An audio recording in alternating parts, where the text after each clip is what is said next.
Amém? Amém? Toda glória pertence a Deus. Toda honra pertence a Jesus. E o Espírito Santo da verdade está no meio daqueles que o adoram. Aleluia! Aleluia!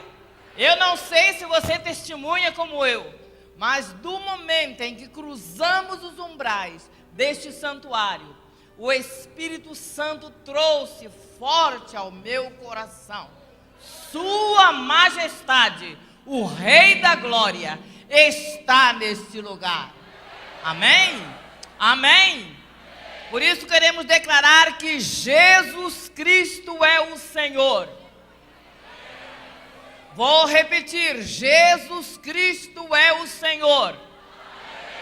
Digo isto para a glória de Deus o Pai. Não é sem temor e tremor que nós estamos com alegria pela primeira vez nessa linda cidade, Jacareí. Entendemos que o nosso Deus, Ele promove, Ele cria, Ele inventa cultos como este para reunir pessoas como nós. O nosso Deus é muito intencional, aliás, Ele é todo intencional. Com certeza, nessa tarde Ele marcou para mudar muitas vidas que vieram pela primeira vez a este lugar.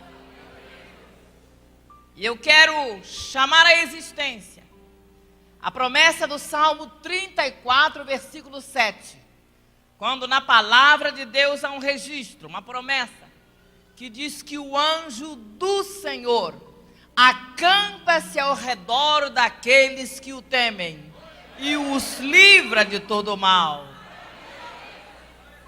Esta escritura está se cumprindo entre nós nesta tarde. Amém? Amém? Por isso também queremos coibir qualquer ingerência de demônios que queiram frustrar o grandioso plano que o nosso Deus estabeleceu com o seu povo. Em o nome de Jesus, toda obra de trevas cai por terra agora.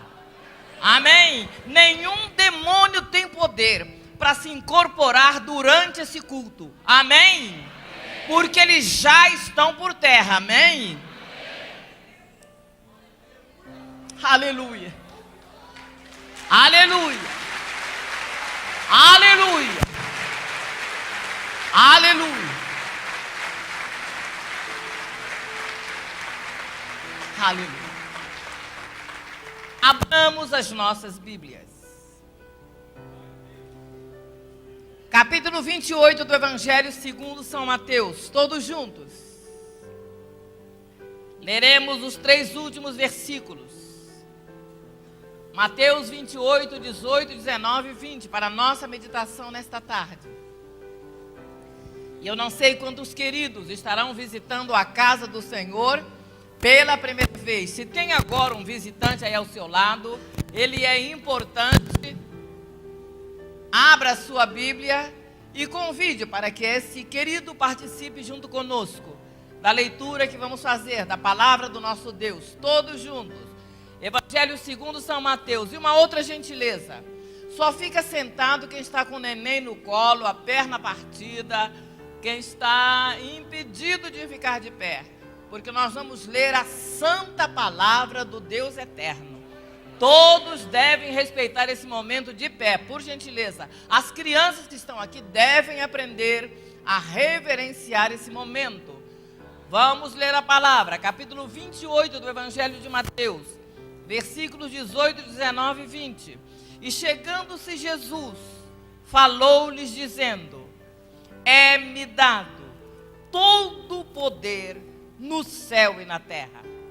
Portanto, ide, ensinai todas as nações, batizando-as em o nome do Pai, e do Filho, e do Espírito Santo, ensinando-as a guardar todas as coisas que eu vos tenho mandado. E eis que eu estou convosco todos os dias, até a consumação dos séculos. Amém. Amém. A igreja em uníssono repete esses 3 versículos, todos juntos. E chegando.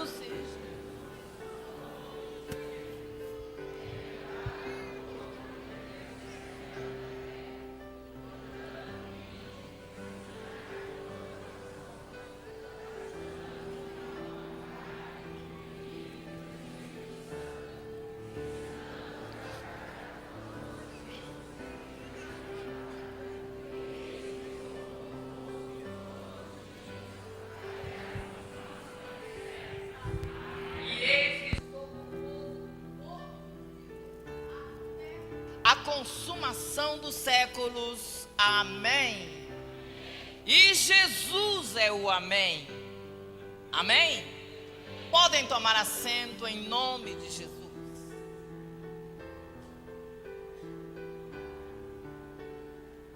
Estas foram as palavras do último discurso feito pelo homem mais importante que pisou neste planeta, o Messias, o Senhor Jesus de Nazaré. O evangelista Mateus deixou para nós o registro do encontro que aconteceu 40 dias após a sua ressurreição.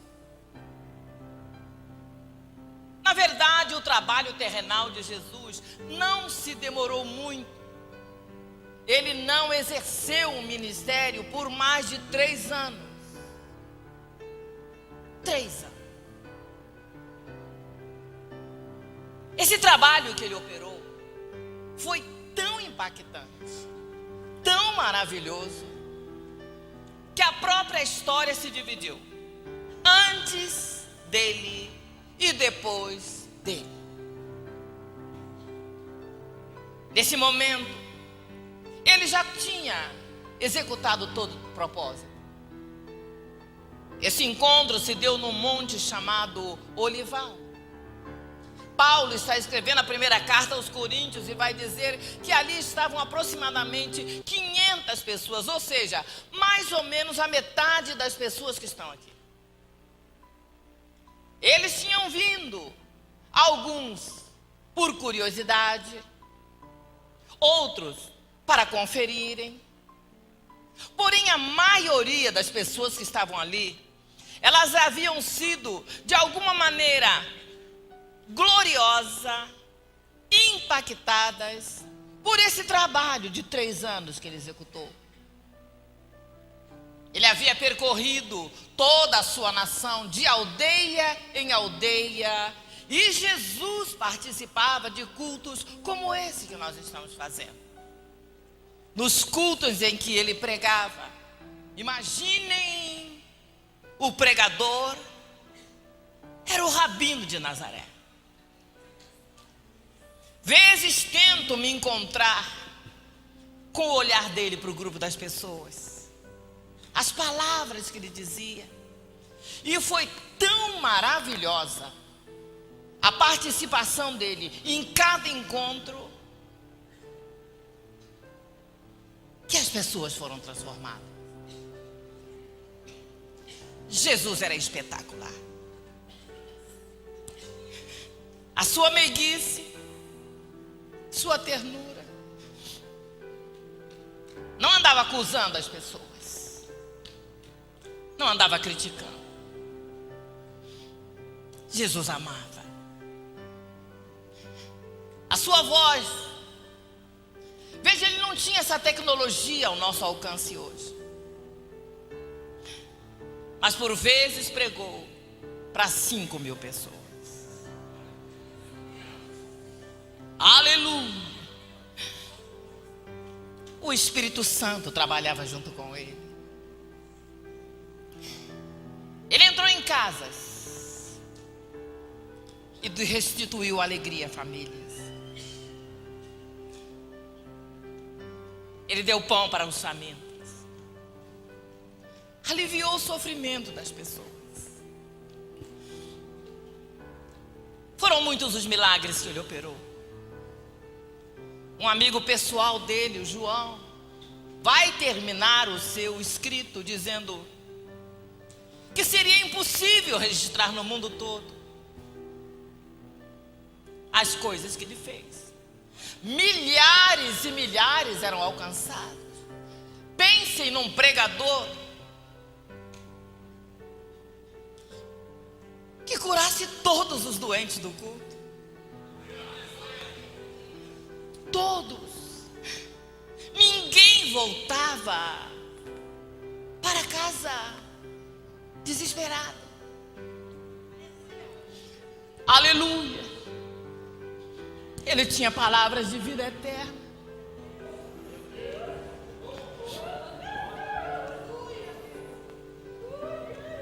Ele era Deus.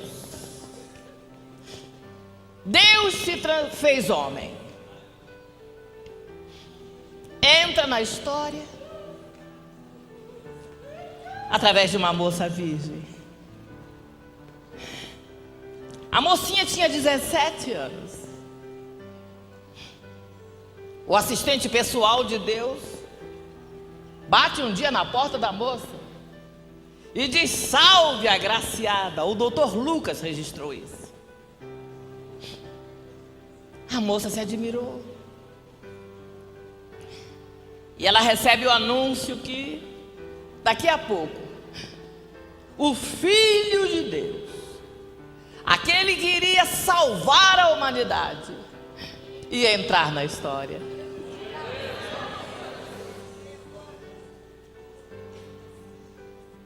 Os meses se passam e o neném nasceu. Vieram reis de outros países, homenagearam o menino que nasceu num curral.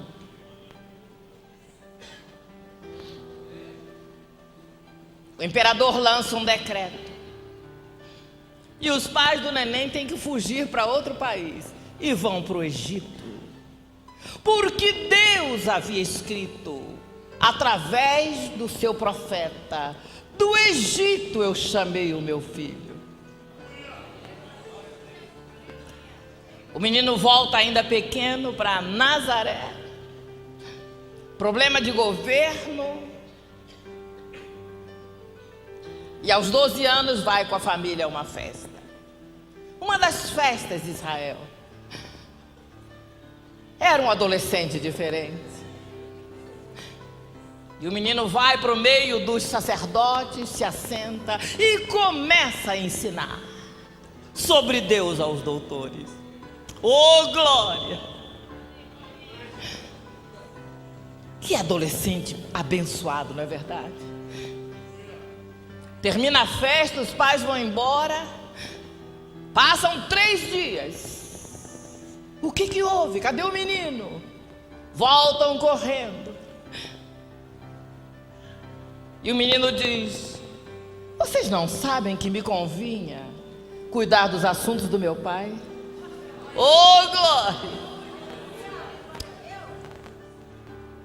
A história vai ficar em silêncio. No ano 30º do aniversário do rapaz, tem um pregador esquisito chamado Batista. Aliás, o nome dele realmente era João. Batista é porque ele batizava. Deus havia dado uma revelação para o Batista. Ele mandou que o Batista fosse para o Jordão. Vai batizando. E vai acontecer um sinal do céu quando o ungido vier ao batismo. Aleluia!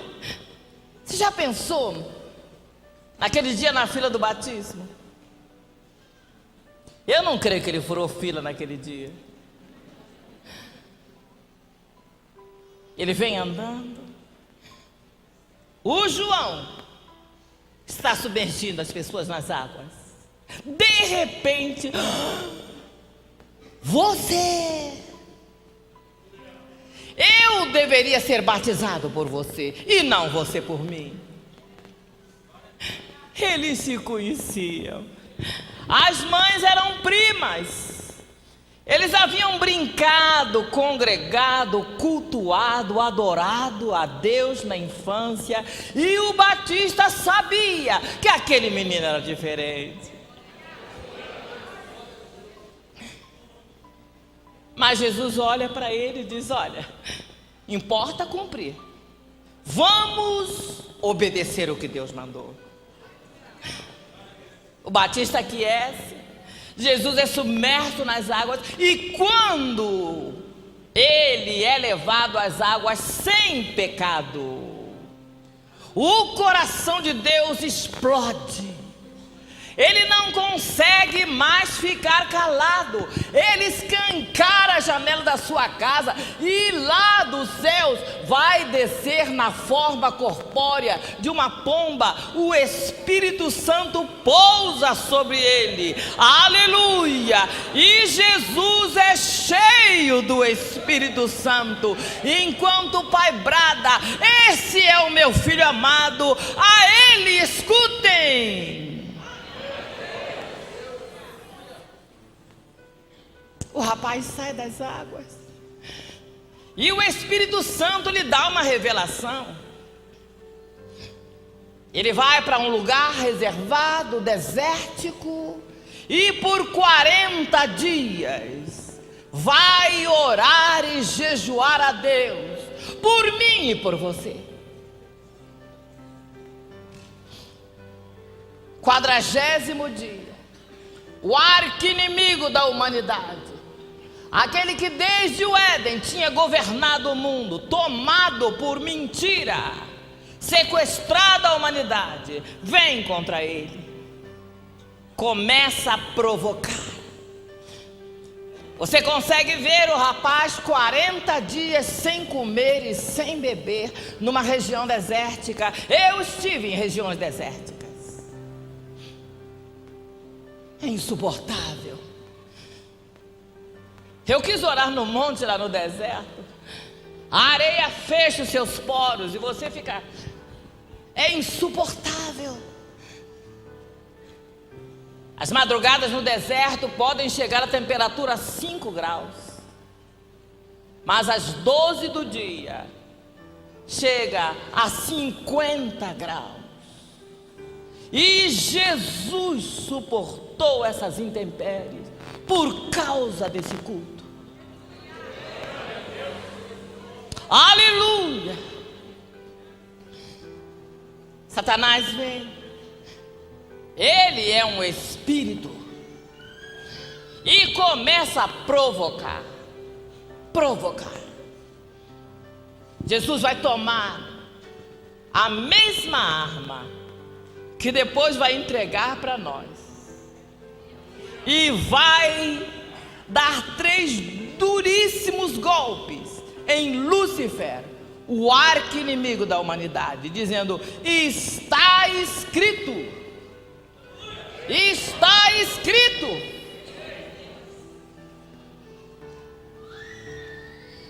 Os anjos vão servir Jesus no fim. Devia estar deliciosa aquela comida, né? E ele vai percorrer todo o seu país desde ali, pregando, anunciando a palavra, a proximidade do reino, porque a mensagem de Jesus era: arrependei-vos, porque o reino de Deus está próximo. Vão passar 3 anos e o tesoureiro dele vai vendê-lo. Nós conhecemos a história. 30 moedas de prata foi o preço que receberam pela vida do fundador dessa igreja. Um salário mínimo. Ele vai ser mandado de um cartório para o outro. Caifás, Anás. Vai ser arrancado de uma reunião de oração depois de jantar com os amigos. E Jesus vai ser condenado ao pior tipo de morte da sua época. Morte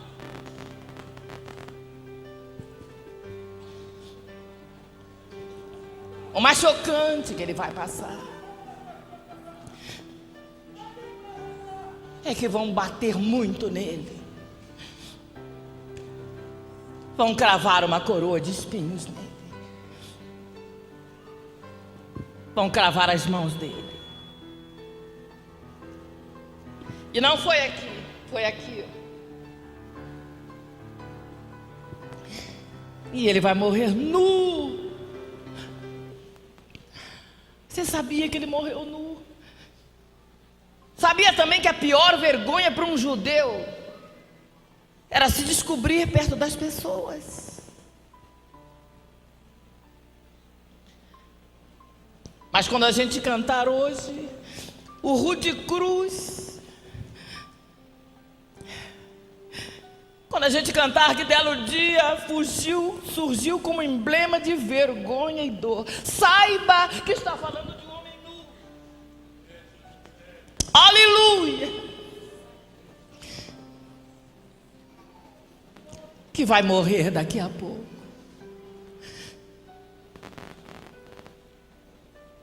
Vai derramar a última gota do seu sangue. 7 litros cada ser humano tem. Ele vai perder os 7 litros por amor de você.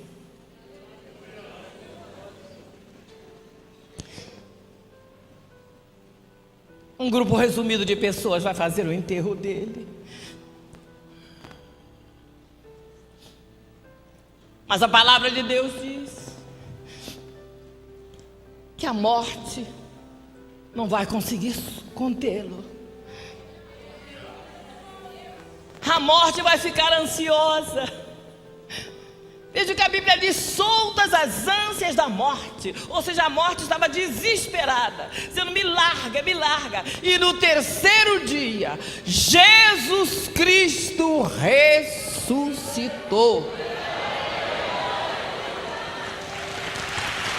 Ressuscitou!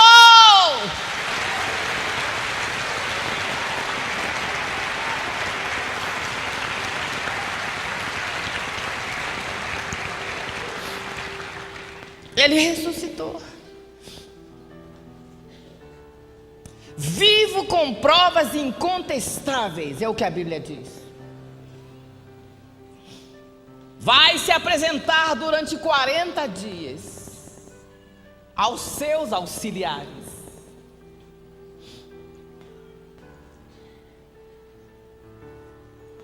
E antes de voltar ao lugar de procedência, obrigado, ele marca o último encontro.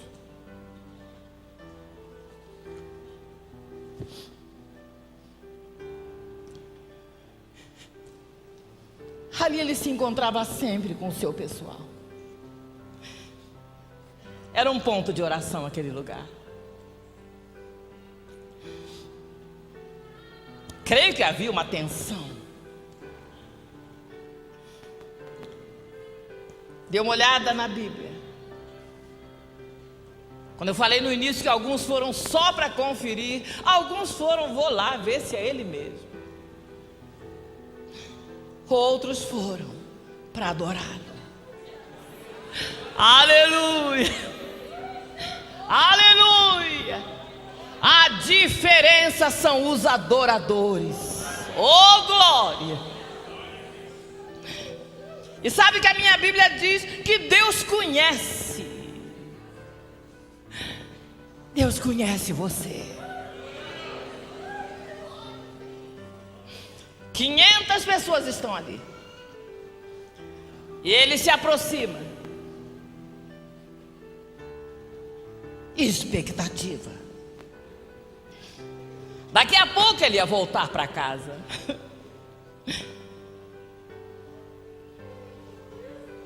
Vocês já pensaram, pai de filho herói, como é que se sente? Creio que o pai estava assim, ansioso. Aleluia. Você vê que aqui nesse mundo se põe carros do bombeiro, não é?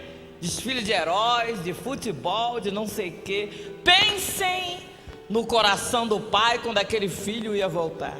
Oh, Deus maravilhoso. Com certeza houve alguma cerimônia lá no céu. Fala a verdade. O capítulo 24 do livro dos Salmos, que começa dizendo que do Senhor é a terra, o mundo e tudo que neles existe. Aleluia, está fazendo uma declaração de tomada de volta daquilo que o diabo tinha tomado no Éden. É do Senhor a terra. Jacareí é do Senhor Jesus. Amém. Amém. Glórias a Ele, a Ele.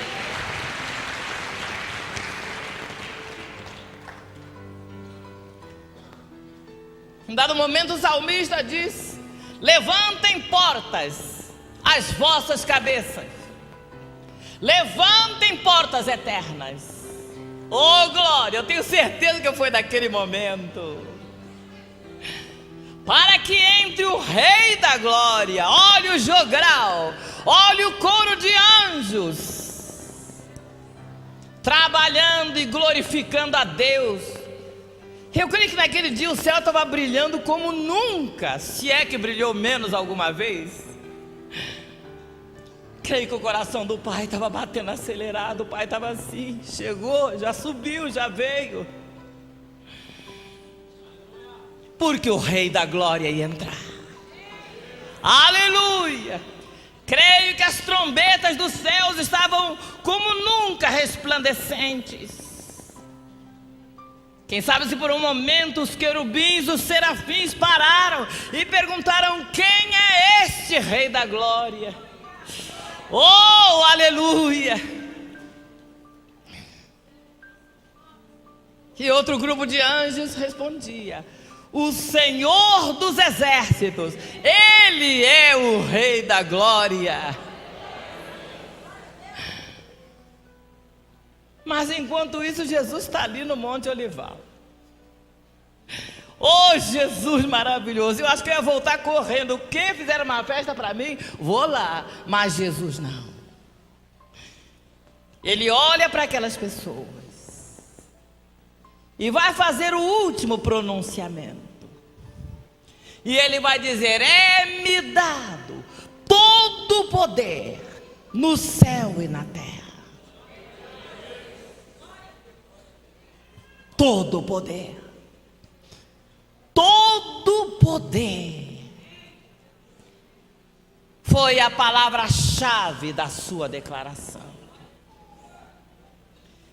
Eu tenho visto pessoas dizerem que o diabo tem poder, que os demônios tem nada.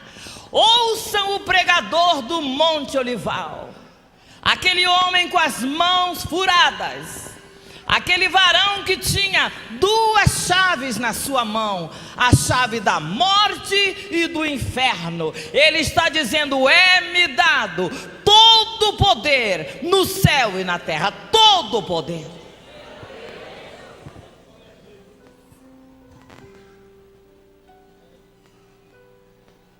Mas ninguém ali tinha razão para duvidar disso. Não é verdade? Todo o poder. Ninguém podia dizer: será que tem? Será que não tem? Porque tem que ter poder para nascer de uma moça solteira, de uma moça virgem. Tem que ter poder para ensinar 70 doutores com 12 anos. Tem que ter poder. Tem que ter poder.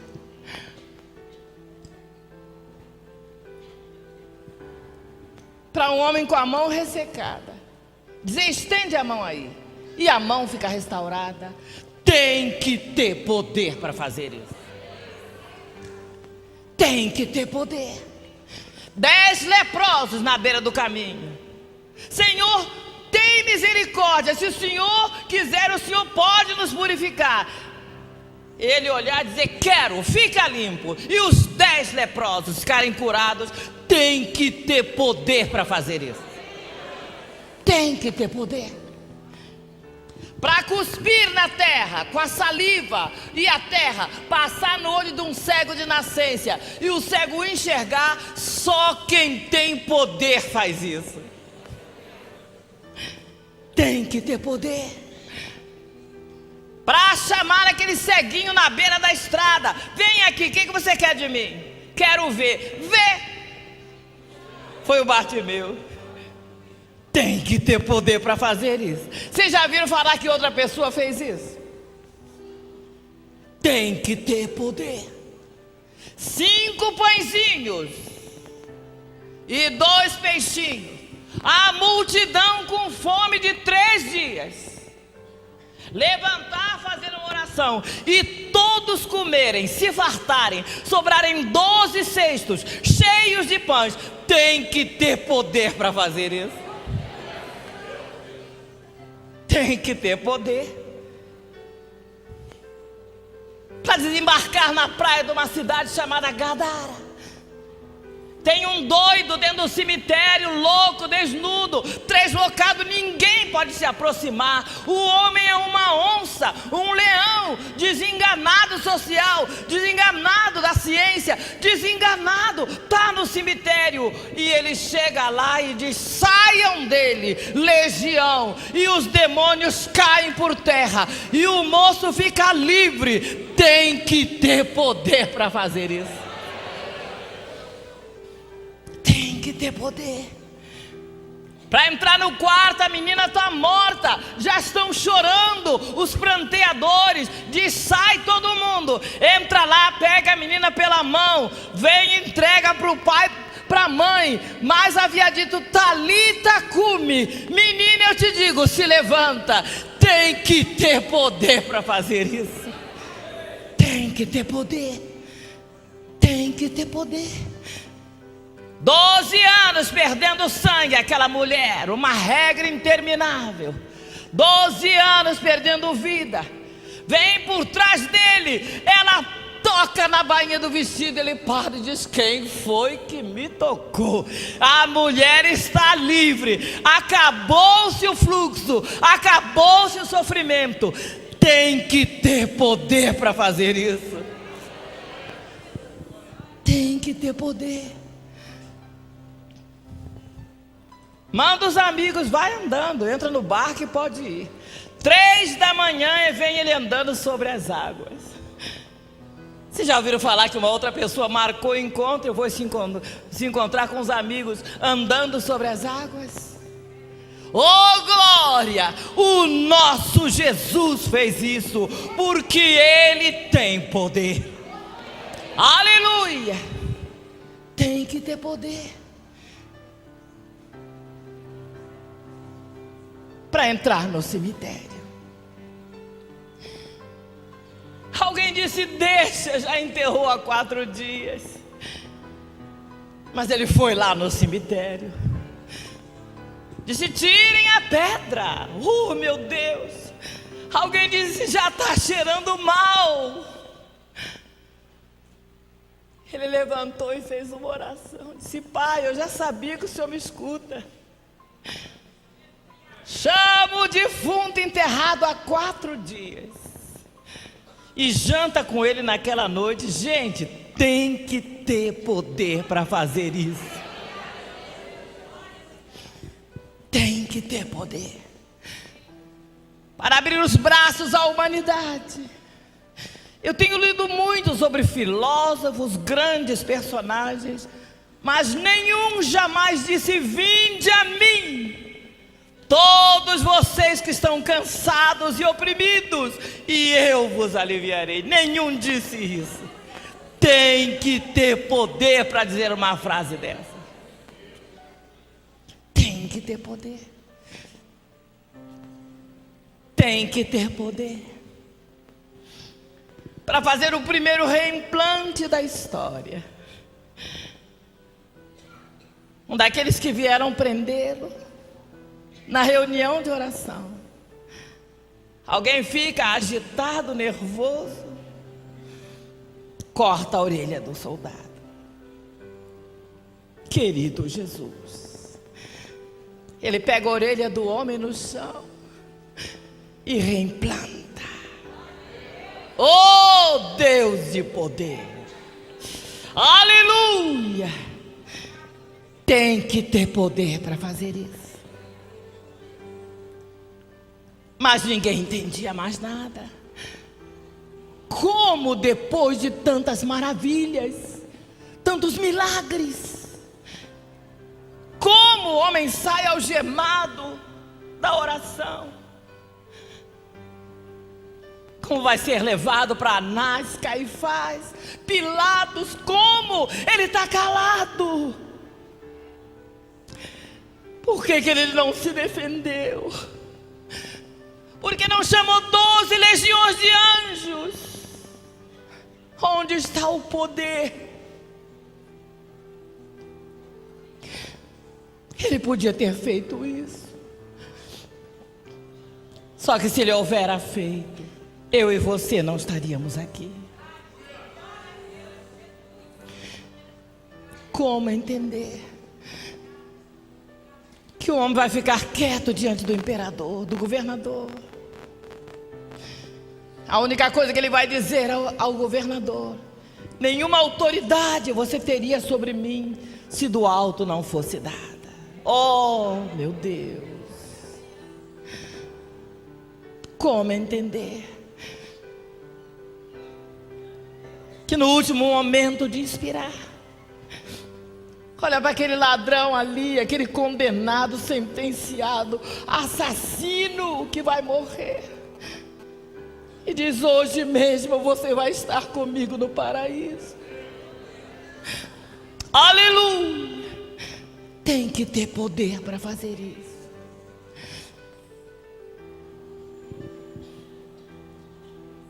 Antes de morrer vai dizer: Pai, perdoa, eles não sabem o que estão fazendo. No geral nós não sabemos, não é verdade? Mas agora ele voltou da morte. Ele está mostrando as suas mãos cravadas. Aleluia! Por isso ele é o Deus do impossível. Por isso ele se chama maravilhoso, conselheiro, Deus forte, Pai da eternidade, príncipe da paz. É-me dado todo o poder. Foram as palavras de despedida. Querido Jesus. A Bíblia diz que enquanto ele vai dizendo isso, uma nuvem o rodeia e ele começa a ser levado de volta aos céus. É-me dado todo o poder. Todo o poder. Enquanto a sua voz puder se fazer ouvir, ele continuará dizendo: é-me dado, filha, todo o poder no céu e na terra. Quantos aqui creem que verdadeiramente Jesus Cristo tem todo o poder? Quantos creem? Você crê de coração? Ou você acha que o diabo também tem uma parte desse poder? Mas se você crê que Jesus Cristo tem todo o poder, diga amém. Todo o poder. Todo o poder. Então escute o resto do discurso. Portanto, ide, façam discípulos em todas as nações, batize-os, ensine-os a guardar as minhas palavras. E ele está se despedindo. Está fazendo a última promessa. Ele diz: eis que não é estarei, estou, olha o tempo do verbo presente, com vocês ou convosco todos os dias, até a consumação dos séculos. Amém.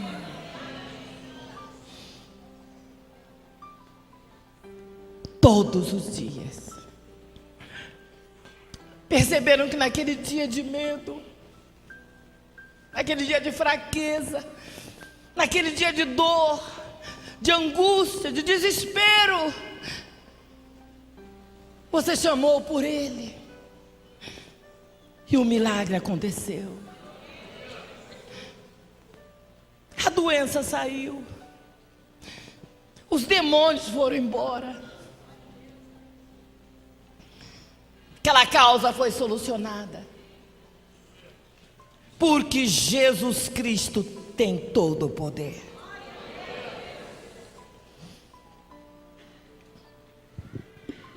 Mas o que é que nós temos feito com esse poder? Somos muito abençoados, cheios de bênçãos.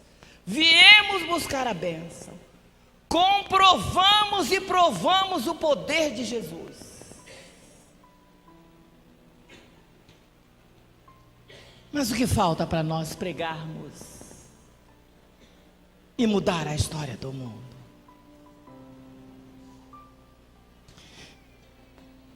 Eu sou um caso singular. Dizem que eu sou um caso único. Eu sou carioca, nasci na Gávea, na zona sul do Rio de Janeiro. E nunca um crente obedeceu a Jesus na minha vida. Nunca me pregaram o evangelho. Nunca me entregaram um folheto. Nunca me contaram do poder de Jesus.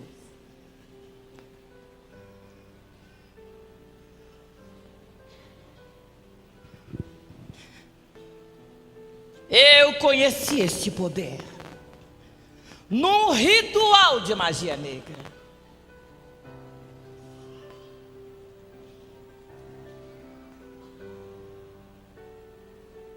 Ao lado de Lúcifer.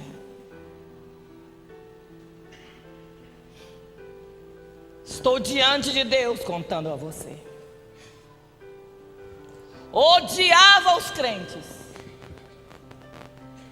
Nunca tinha ouvido falar da Bíblia. Odiava o Deus dos crentes.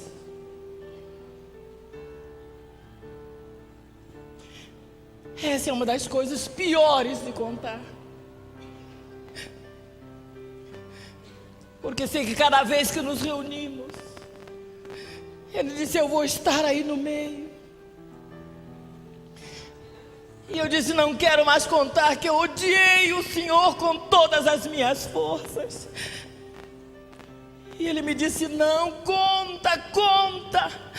Não para que as pessoas vejam a miséria de um ser humano, mas para que elas entendam quanto eu amo, como eu liberto, como eu transformo até pessoas que me odeiam.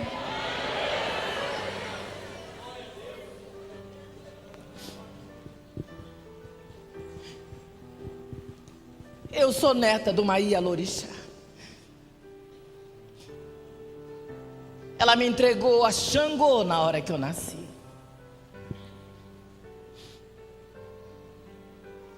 Toda a minha vida foi dedicada aos orixás. 7 anos eu fui batizada. 13 anos eu já estava no candomblé. 20 anos tinha chegado no topo do ocultismo. Quimbanda é quando se juntam as magias branca e negra. Você também pode chamar de voodoo. E nunca um discípulo de Jesus me evangelizou. Eu queria liberdade. Eu bati em muitas portas. Fui pedir ajuda na Umbanda. Fui ao kardecismo. Cheguei no candomblé. E fui buscar finalmente resposta na quimbanda, voodoo. porque considerava que Lúcifer era o único ser que tinha poder. Eu conhecia ele. Eu sabia que os poderes paranormais que operavam através dele podiam destruir famílias, podiam transformar a vida das pessoas, podiam matar uma pessoa. Isso para mim era poder.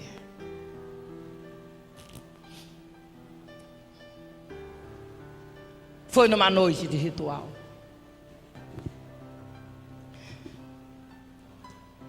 Cada vez que estou num lugar como esse, não estranhe de me ver chorando. Quanto eu dou graças a Deus por Jesus Cristo. Ele é o autor e consumador da fé cristã.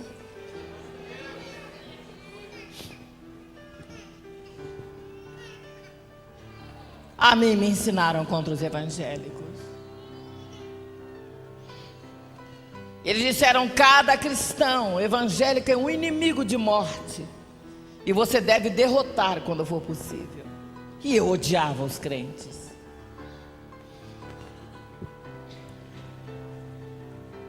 Quando fui iniciada nessa seita, eu sou filha de uma mulher de descendência europeia. Minha mãe era branca, baixinha, dos olhos claros. Olha, eu nasci negra, puxei a parte do meu pai. Nasci num bairro elitista no Rio de Janeiro. Sofri bullying, discriminação, rejeição e odiei Deus. Por que Deus me fez negra?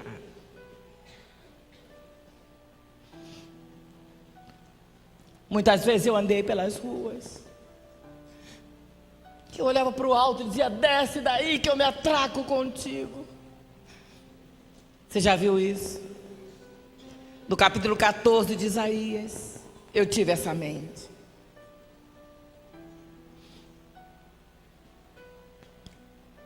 Mas naquela noite de ritual, sem que eu pudesse imaginar, o poder de Jesus iria me alcançar.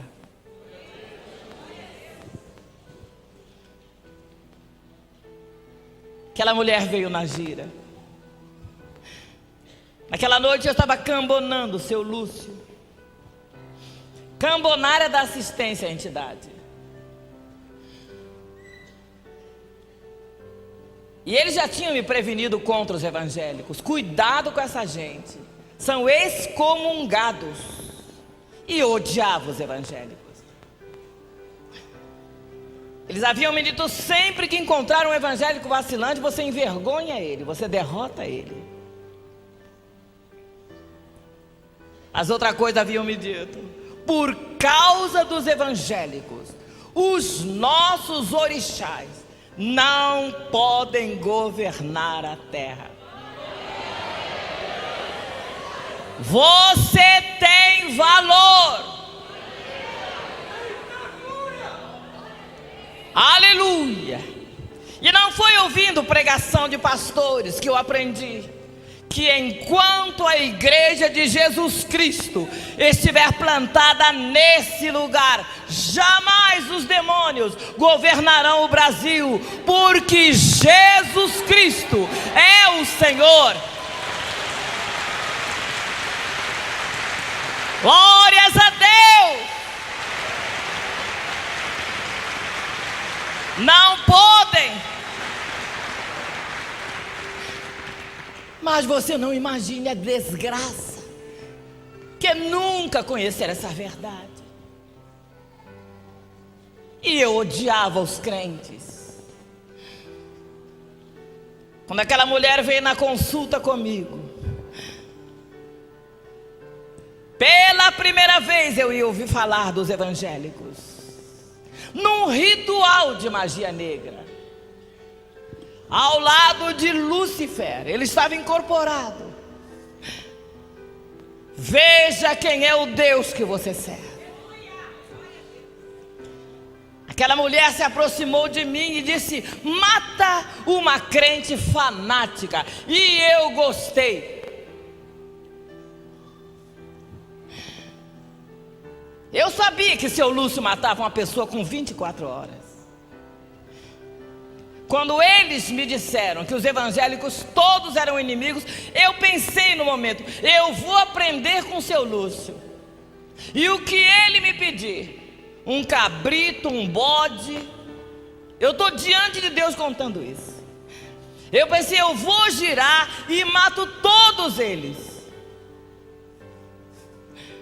Pode imaginar o Deus que você serve. Aleluia! Olha onde ele me colocou aqui hoje para contar isso.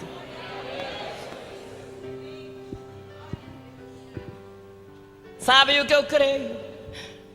Que para esse Deus trevas e luz dá no mesmo. Salmo 139 diz isso. E ele me viu naquele dia lá no império de Satanás, projetando destruir o que é indestrutível. Só que na sua presciência, omnipotência, onipresença, ele me viu aqui, dizendo que só o Senhor é Deus. Só o Senhor é Deus, igreja. Só o Senhor é Deus. Não há outro. Mas veja a importância de um testemunho. E eu não estou contando de uma crente, vou contar da inimiga de uma crente. Ela chegou para mim e disse: mata uma crente fanática. E eu ia matar. Se não fossem mais de 8.000 promessas de Deus aí da Bíblia, tinha sido fácil. Se não fosse também o Pai, o Filho e o Espírito Santo, tinha sido fácil. Mas Jesus tem todo o poder. E é homem de guerra. E é bom de briga, Jesus, sabia? Nunca perdeu uma batalha. A mulher chega para mim e disse: mata uma crente fanática. Já chamaram você de fanática algum dia? Alegre-se. Satanás odeia essas mulheres fanáticas em Jesus de Nazaré. Ela me disse: mata. A minha vizinha só vive rezando para o Deus dela. Era uma mulher de adoração, de oração. Ela me disse: mata. Minha vizinha é uma fanática, só vive cantando música de igreja. Era uma adoradora. Ela me disse: mata. Minha vizinha só vive dizendo aleluia. Me deu um ódio na hora. Eu olhei para o seu Lúcio, isso aqui dele levantou, de ódio. Vocês sabiam que Satanás não suporta ouvir esses aleluias da igreja?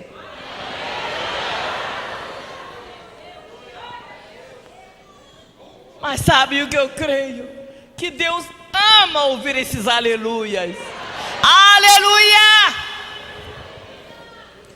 Sabe o que quer dizer a palavra aleluia? Louvado seja Deus! Olha a importância de obedecer o que Jesus mandou. A inimiga da crente está falando comigo. E ela me disse: mata. E eu ia matar. Pensei na hora, eu vou aprender com o seu Lúcio. Se ele me pedir o que pedir, eu vou matar essa pessoa. Mas esse cujos olhos são como chama de fogo, aleluia, que percorrem a terra, ele também se chama fiel e verdadeiro, e tem as chaves da morte e do inferno, e ninguém tira as ovelhas dele da sua própria mão. Aleluia! Ela me disse: mata. E eu ia matar. Ela disse: ela chama nossos orixás de demônios. Me deu um ódio. Você sabia que é uma ofensa para um feiticeiro dizer que ele serve o demônio? Ela disse: mata. Nem na Nossa Senhora ela acredita. Eu tinha uma senhora, porque hoje não tenho mais, que tem 2 nomes, que alguém aqui conhece. Na religião romana ela se chama Conceição, porque Nossa Senhora não é mais. Só que quando ela vira, ela se chama Iemanjá. Era minha mãe de cabeça. Porque hoje o meu pai de cabeça é o Espírito Santo da verdade. Glórias a Deus. Glórias a Deus. Aleluia. E ela dizendo: mata. E eu pensei: seu Lúcio mata com 24 horas. Só que eu não sabia uma coisa: que Jesus ressuscita defunto de 4 dias no cemitério. Oh, glória. Ela se mata. E eu pensando: eu vou matar, vou aprender e vou matar.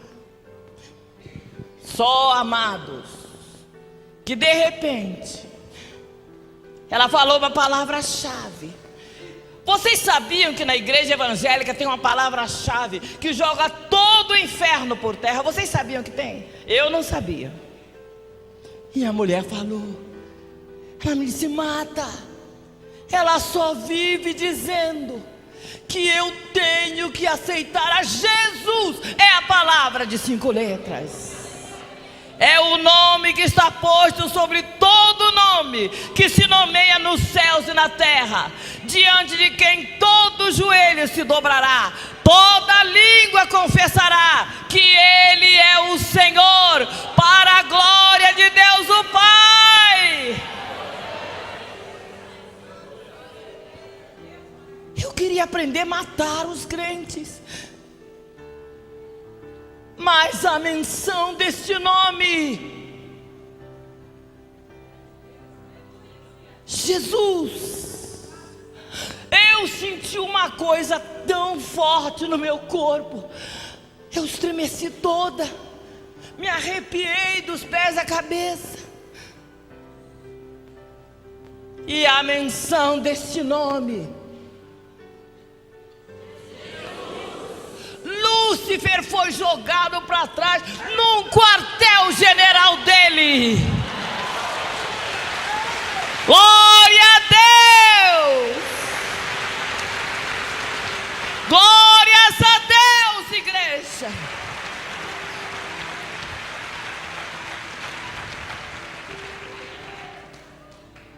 Ele se cobriu com aquela capa preta. Ele disse: chega, não adianta me pedir nada, eu não posso tocar naquela mulher.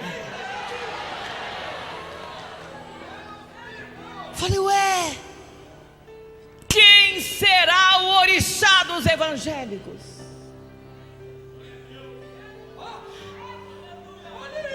Quem será o guia dos cristãos?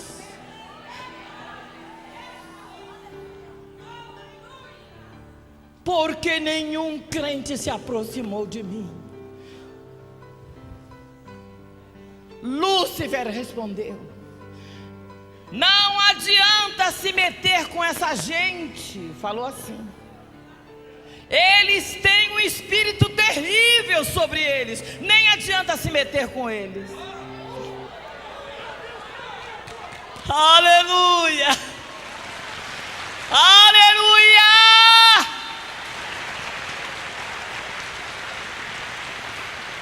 Aleluia.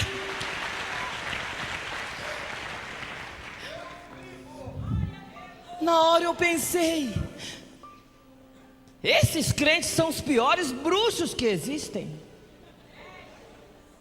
Isso tem mais de tragédia do que de comédia. Ninguém me deu um folheto. Por isso que eu achei que os evangélicos eram bruxos. Mas depois que os olhos do meu entendimento se abriram, depois que eu tive acesso a esse mapa do maior tesouro, eu descobri o segredo dos crentes. Descobri. Vocês nunca notaram, não? O crente está sozinho num lugar escuro. Uma legião de demônios não pode dar um beliscão em você. Você está sozinho dentro de um quarto escuro, desprevenido, fraquinho. Você nunca notou, não, que o diabo não pôde chegar lá e arrancar um fio de cabelo da tua cabeça? Aleluia! Nunca perceberam, não? Que mesmo no momento da maior fraqueza, Satanás não pôde passar igual um trator em cima de você. Maravilha! Conto para você o segredo. É o sangue da nova aliança. Oh, glória! O sangue do Cordeiro de Deus está sobre a igreja. É na igreja e para a igreja garantia de vitória.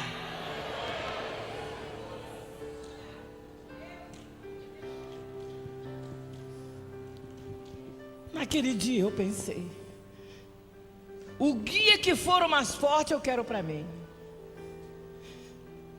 Igreja, o mundo está gritando por salvação. O mundo está gemendo.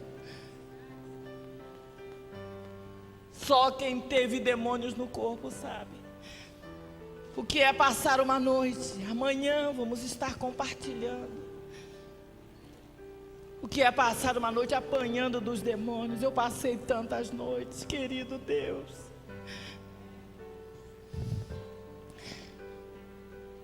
Todo ritual que se faz lá é obrigação. Não é como na igreja evangélica, cada um dá o que quer, vem quando quer. Desculpe, pastores. Dá merrequinha, dá o mínimo. Ah, não vou dar não. Lá é obrigação. O Exu diz, eu quero X. E ai de quem não der. Uma vez eu vi uma entidade dizer, rouba, mas traz aqui porque eu quero X. E a pessoa diz, tem, Maleme, meu pai, chamando o demônio de pai. Maleme, ele rouba e me traga, senão você vai ver. Estava cozinhando com fogão de querosene, explodiu na cara dela. Eu estava lá. Eu vi aquele demônio dando gargalhadas. Viu, Eliseu? Viu aí? Não pode vacilar comigo. Por isso a Bíblia diz que o nosso Deus é misericordioso. E a sua misericórdia é a causa de não sermos consumidos. Por isso Deus merece ser temido, reverenciado, servido com alegria, com temor dos nossos corações. Eu quis sair um dia. Eu não queria mais ser alcoólatra. Eu não queria mais ser taxada de a ovelha negra na minha família. Eu queria ter amigos. Eu não queria me incorporar na rua, no ônibus, em casa, dormindo. Eu não queria mais. Participei de uma gira de morte, numa matança. 7 dias a pessoa morreu. Quando eu voltei tinha uma festa. Aquele pentagrama, aquelas pessoas dançando, sangue, oferendas. Eu olhei para aquilo e olharam admirados e disseram, a pessoa que tu trabalhou morreu, hein? Eu olhei para aquilo, oh meu Deus. Eu pensei, eu não acredito no inferno, mas se ele existir, eu estou pertinho. Tomei uma decisão. Todo ser humano tem um dia de tomar decisões. Deus marcou para você, minha amada. Fui para casa, juntei os meus altares, todas as minhas peças de trabalho. Esvaziei as casas das almas do Exu. Falei, não quero mais. Minha mãe disse, você não pode, você não pode. Você foi catuada no berço. Amado, amada, você não nasceu para ser burro, cavalo, aparelho de demônios. Você é obra-prima do Criador dos céus e da terra. Uma coisa o homem tem que ter é decisão, minha amada. Oh, glória! Joguei tudo no rio. Mas era um sistema espírita. Joguei tudo para Inhansã. E você sabe do que eu estou falando. Eu declaro esse lugar coberto com o manto do Senhor nosso Deus. Aleluia! Deus vai fazer algo glorioso nesse lugar. Despachei num rio, minha amada. Você pode se livrar também. Quando voltei para casa, eu escutei passos atrás de mim. Entrei no meu quarto. Quando eu empurrei a porta, alguém chutou e entrou materializado.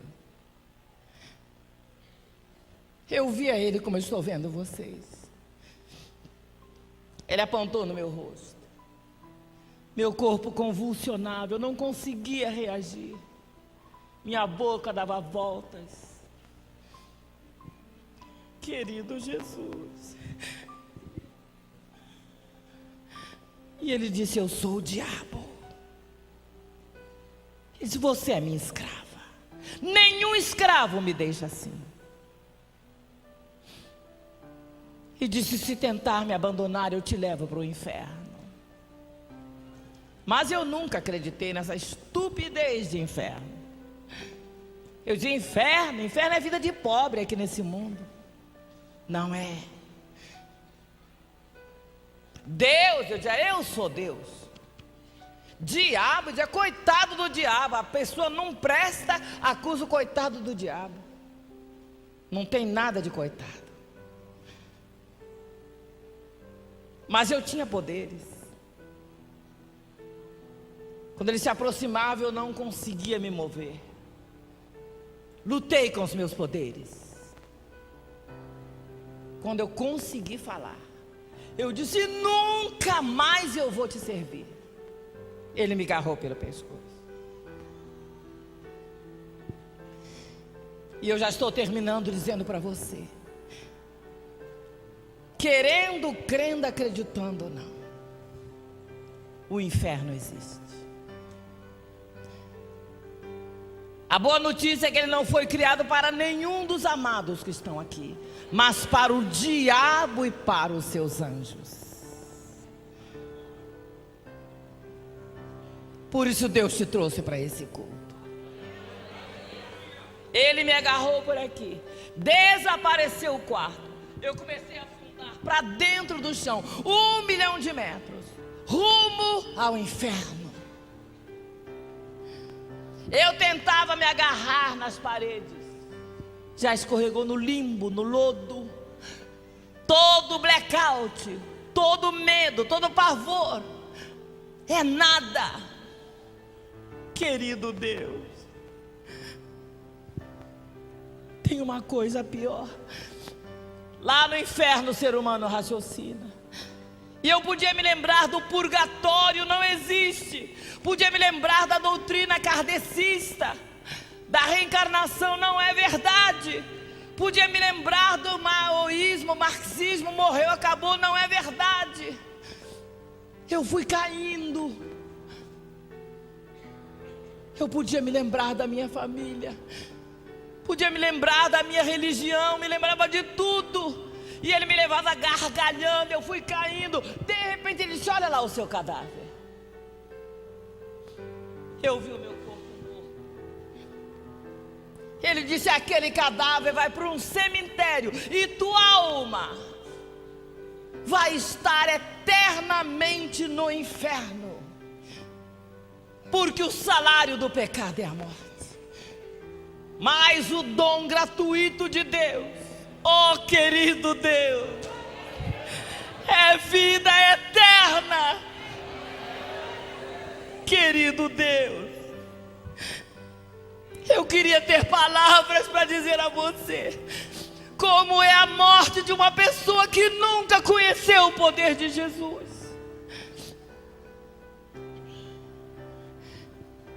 Ele me amarrou naquele fundo.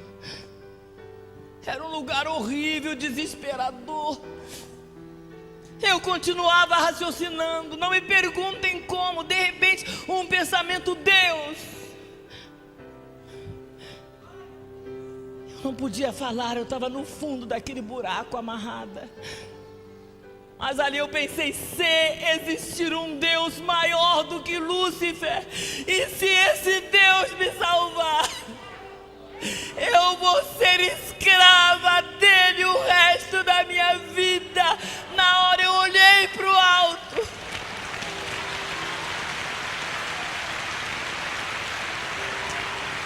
Aleluia.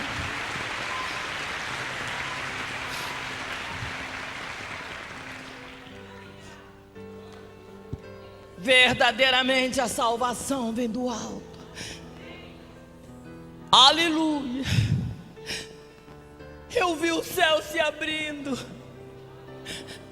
Lá de dentro saiu uma tocha de fogo, me pareceu uma estrela, um cometa. Veio em segundos, pôs-se entre mim e Lúcifer. Ele me largou e caiu por terra. Sabem quem era? Era um homem brilhante como um sol. Aleluia. Resplandecente como uma luz. Ele se pôs entre mim e Lúcifer. Lúcifer foi jogado longe por terra. E aquele varão tinha uma chave na sua mão direita. Aleluia. Ele abriu a prisão onde eu estava. Soltou as algemas que me prendiam. E ele me entregou essa carta de liberdade. Está aqui minha garantia de liberdade. Foi assinada com sangue. E o sangue do Cordeiro de Deus se tornou minha garantia de liberdade. Lúcifer caiu por terra. E Jesus não aceitou a minha proposta. Pensa junto comigo. Seria tão honorável ser escrava do meu libertador. Ele disse: não. Jesus Cristo deu-me o direito de ser filha.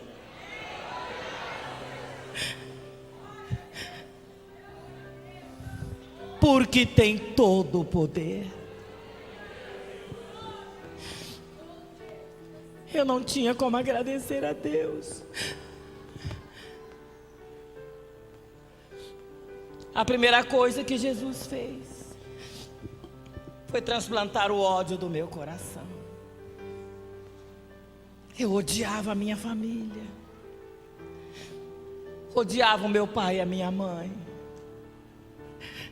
Jesus me ensinou a amar o meu pai.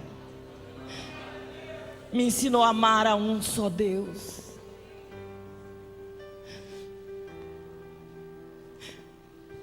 Nunca mais me chamaram de ovelha negra. Meus pais passaram a ter tanto orgulho de mim. A minha mãe amaldiçoou meu nascimento várias vezes. Até o dia que Jesus se tornou o Senhor da minha vida.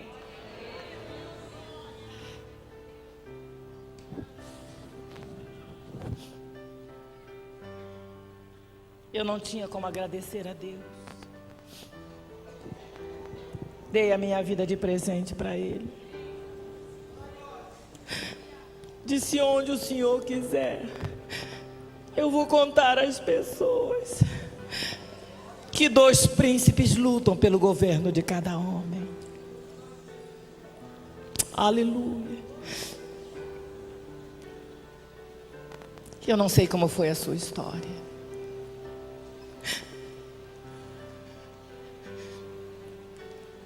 Não sei como foi a sua infância. Mas o mesmo Jesus que me libertou tem todo o poder de fazer uma obra em você. Fica de pé um instantinho.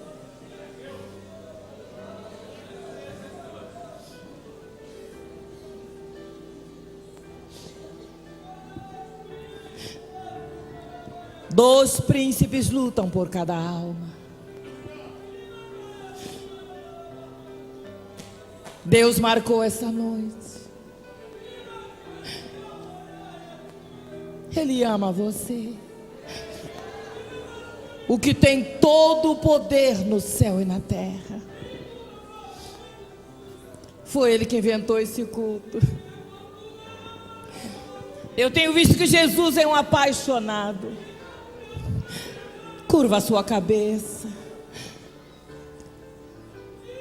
Ele é cheio de intenções. Deus cuida de mim. Deus cuida de mim. Ele está aqui. Continua de braços abertos. Ele conhece você. Ele inventou esse culto por amor a você.